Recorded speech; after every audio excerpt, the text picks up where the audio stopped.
Ladies and gentlemen, this is day 2, which that means it's part 2 of the intermediate steering shaft or steering column, whichever you want to call it. Remember when you're doing this procedure and you have your partner here, have them hold the steering wheel in place. That way it will not get out of alignment while you are changing the steering shaft, because if it gets too much out of alignment, you could mess up the spring or set off a sensor where the airbags can't deploy. That is a remote possibility, but I just wanted to throw that out there. If you don't have a partner, you can do what I've done here. You can take the seat belt. I wrapped it down, under, and up, and then I fastened it into the seat, and it won't let the steering wheel move. So that's what you can do to hold it into place if you don't have a second person to help you. On the top bolt, you're going to want to go ahead and turn the steering wheel to where you can get to this bolt under here. See that bolt right there?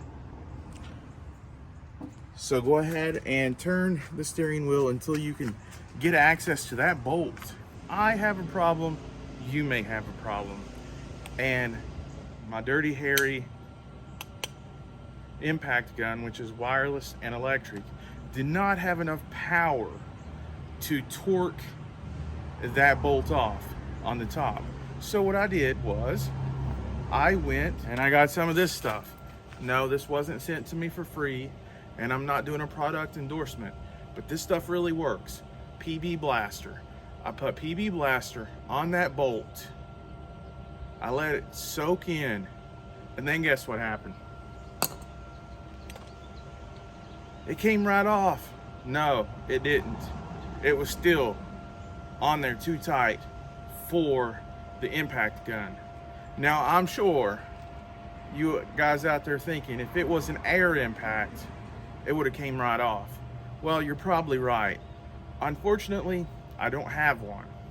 So I did something else. I used my muscle and a regular ratchet, and it came loose. So I put this under here like this.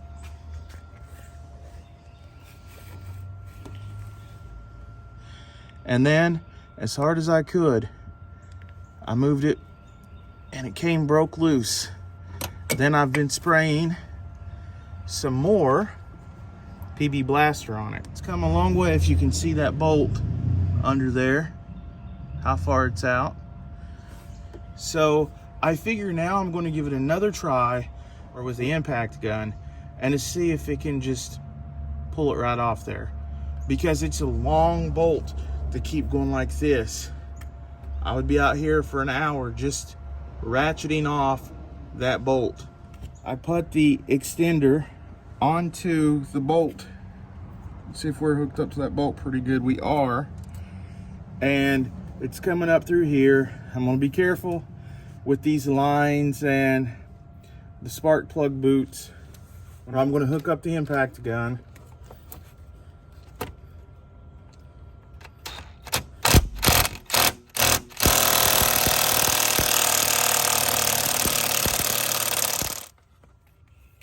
Okay, the impact got it really loose.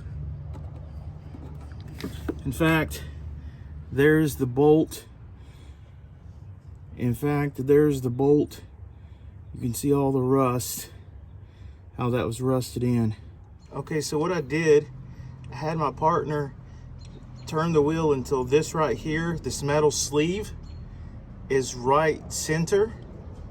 Right here, and I'm going to put a flathead screwdriver and make this spread apart right here, and then I'm just going to pull the steering column shaft on out.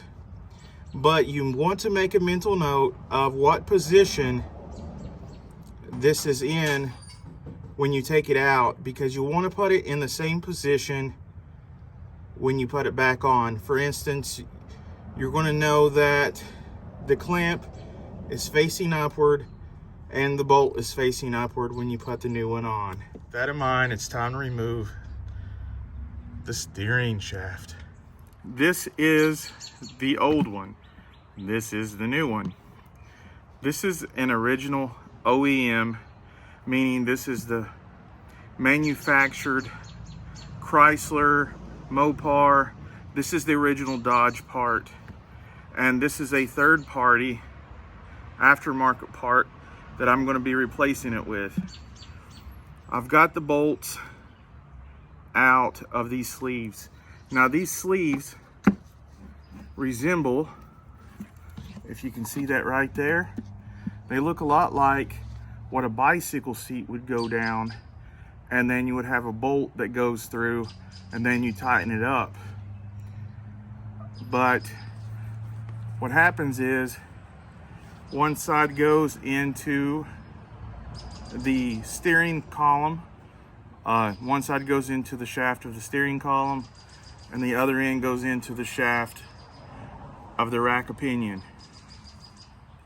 Now, as you can see, these look like U joints here, and I don't know how close you can get to this, but if you look right here, you'll see all these rubber bushings and rust, and you can see how it's just worn out, you know, through the years.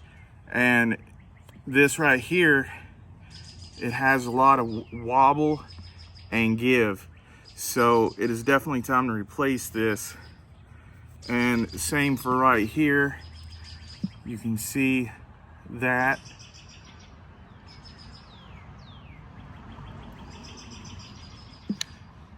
Looks like the rubber on here is not dry rotted, but it has worn down some. But the rubber within the joints are just toast, and it's totally rusted to where there's a lot of play that shouldn't be there. And as you can see, the aftermarket part, here's what it looks like. You can see these joints right here.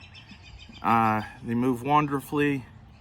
They're made to absorb extra vibrations that your suspension doesn't absorb. A lot of people might not know that. Yes, your suspension will absorb the road and the rough spots in the road, but to an extent, so does the steering shaft, because without it, I was having the problem of feeling vibration to the steering wheel like that. So this will eliminate that.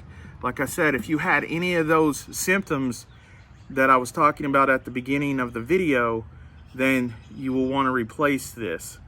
Now, your replacement part will come with its own bolts and a washer. That's important.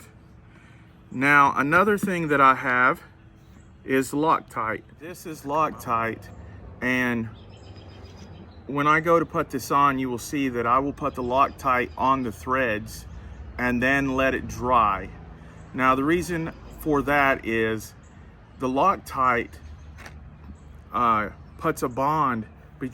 It puts a bond on these threads right here, and there's going to be a lot of vibration in the suspension and the steering wheel. When it vibrates, it will not vibrate loose. The Loctite holds it into place.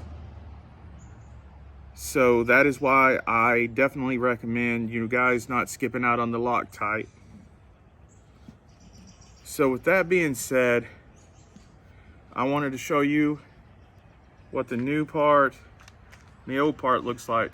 One more thing, since this is a third-party part, it's actually obviously a lot cheaper than if I went name brand like Mopar. Another thing you might want to take note of is that the bolts that they use in the aftermarket part, the size may be different on the bolts as to where this was 13 millimeter. This could be anything other than. It's a 16. I believe actually on this one it's a 16, and on this one it was a 13. So you may have different size bolts if you use an aftermarket part.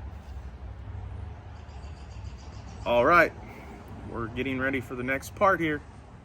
What I'm gonna do, well, I've got the steering shaft off. On the connector there, I'm going to use some sandpaper. Also, if you have a Dremel tool, you could use that if you want. I want to clean some of that rust off so that when I put the new part on, it'll go on more smoothly and there is no rust. And also at the bottom, right there is the bottom where it connects to the rack of pinion. And I'm going to clean that off too so that there won't be any rust there. So I'm gonna go ahead and get that done.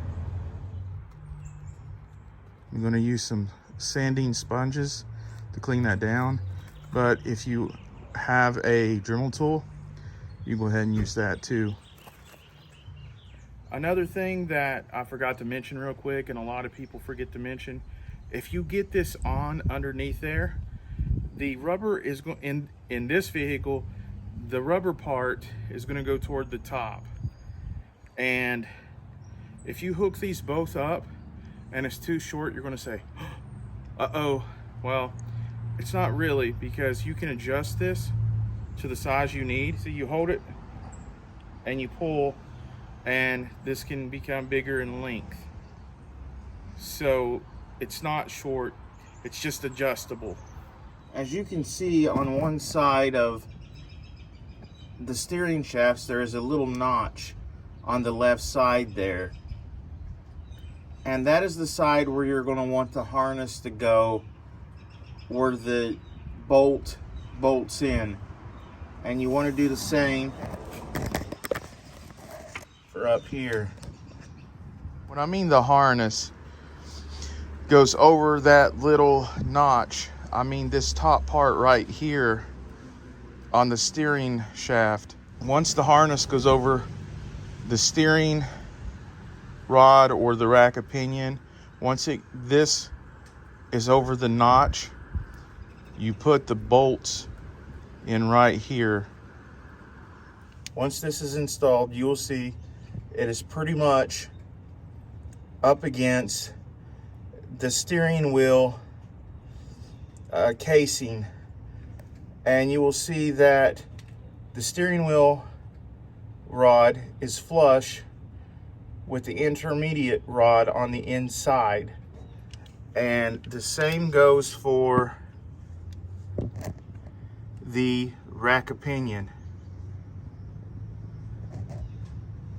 Once that is done, you are ready to put in the bolts and bolt this down. Now the next thing I'm going to do is apply thread locker to these threads. Make sure that you have the washers that came with your new steering shaft, and then I'm going to put some Loctite on here, and that way when this cures, then if the steering wheel shakes, it will not shake loose. Putting this steering shaft back on, I've connected it to the rack of pinion, and I've also connected the top to the steering wheel shaft.